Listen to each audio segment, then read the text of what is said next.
लेकिन विपक्ष न सिर्फ बाइकआउट कर रहा है बल्कि तरह तरह के ट्वीट आ रहे हैं। जयराम रमेश का ट्वीट है कि 28 मई के दिन पंडित नेहरू का अंतिम संस्कार हुआ था, जिन्होंने भारत को एकजुट करने का काम किया था। लेकिन 28 मई के दिन ही राष्ट्रपति, जो कि संवैधानिक पद पर सबसे ऊंचे पद पर बैठी हुई है, उनको कर्तव्यों को निर्वहन करने का मौका नहीं दिया गया। इसी दिन एक तानाशाह ने अपने मनमानी का एक महल बनवाया। क्या कहना है, ये तमाम ट्वीट जो है जयराम रमेश की तरफ से किए गए हैं? मुझे ऐसा लगता है कि पंत प्रधान जी का भी जो पद है वो संवैधानिक हमारा माना जाता है और पूरे देश के लोगों ने उन्हें पसंद किया और ये पद पे लाके बिठाया है। और वो पार्लियामेंट के खुद भी सदस्य हैं और सदस्य के बाद ही वो प्राइम मिनिस्टर बने।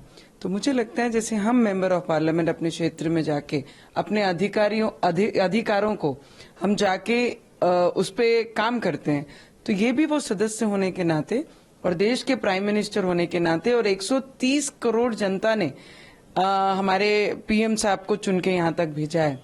तो मुझे लगता है जितने भी विरोधी पक्ष के लोग बोल रहे हैं, पहले तो इन्होंने दंडवत करना चाहिए मोदी जी का, क्योंकि इतनी बड़ी सोच पिछले 100 वर्षों से जो पार्लियामेंट में हम बैठे हैं वो ब्रिटिश कालीन पार्लियामेंट है।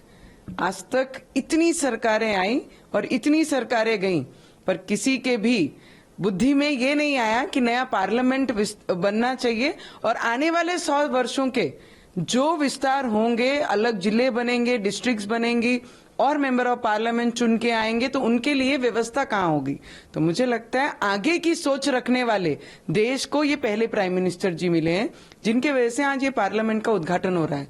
पूरे वर्ल्ड में आज ये पहला हमारा देश है जहां पर 2 सदन, 2 पार्लियामेंट हमें मिल रही हैं।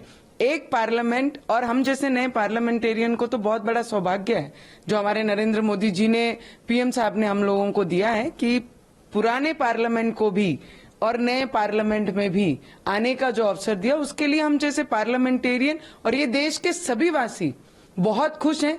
आज तक ब्रिटिश लोगों के हाथ से जो बना हुआ पार्लियामेंट था, उनकी सोच जो थी उस तरीके से जो पार्लियामेंट बना था, आज तक हम उसमें बैठते आए। पर आज हमारे इंडियन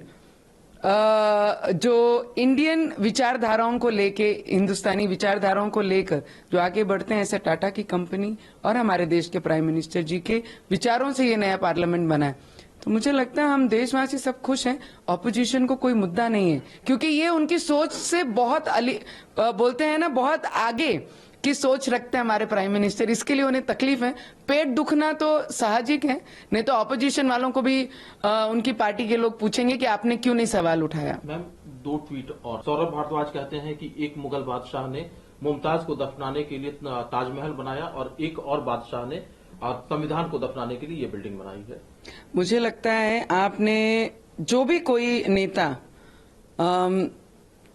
कुछ भी ट्वीट करता है या किसी को भी कोई प्रॉब्लम है, तो आप पार्टी पे बोल सकते हैं, आप व्यक्ति को बोल सकते हैं, पर देश के लोकतंत्र का सबसे बड़ा मंदिर, जिसकी आस्था इस देश का हर एक नागरिक के साथ जुड़ा हुआ है, उस पे अगर कॉफिन बोलकर या उनके दफनाने का ये शब्द बोलकर, मुझे लगता है ये देश के हर व्यक्ति की सम्मान को दुख पहुंचाने वाला है। तो मुझे लगता है ये जितने भी बड़े नेता हैं, ये कर नहीं पाए, इसे इन लोगों को इसकी तकलीफ है इसलिए। पर मुझे ऐसा लगता है आप व्यक्ति के ऊपर अपना विरोध दिखा सकते हो, पर देश के लोकतंत्र का सबसे बड़ा मंदिर है। मैं सबसे विनती करूंगी, और ऐसी रहेगी तो उनकी प्रदेश उन्हें इसका उत्तर जरूर देगी। लेकिन एनसीपी की नेता गैर मौजूदगी में नए पार्लियामेंट भवन का उद्घाटन करना ये ठीक नहीं है और ये इनकम्प्लीट इवेंट है। उनका ये कहना है कि इसका मतलब ये है कि देश में डेमोक्रेसी नहीं है। डेमोक्रेसी है। हम जैसे नए लोगों को निमंत्रण आया हुआ है, हम जैसे नए पार्लियामेंटेरियन को निमंत्रित देके सम्मानित वहां बुलाया गया है।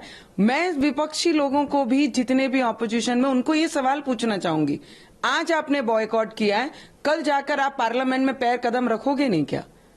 आप नहीं रखोगे तो कह दो कि सिर्फ हम इलेक्शन लड़ेंगे और लोगों के आवाज बनकर वो पार्लियामेंट में पैर कदम नहीं रखेंगे, क्योंकि ये मोदी जी ने बनाया है, मोदी जी ने इसका उद्घाटन किया है। या तो ऐसा कह दो।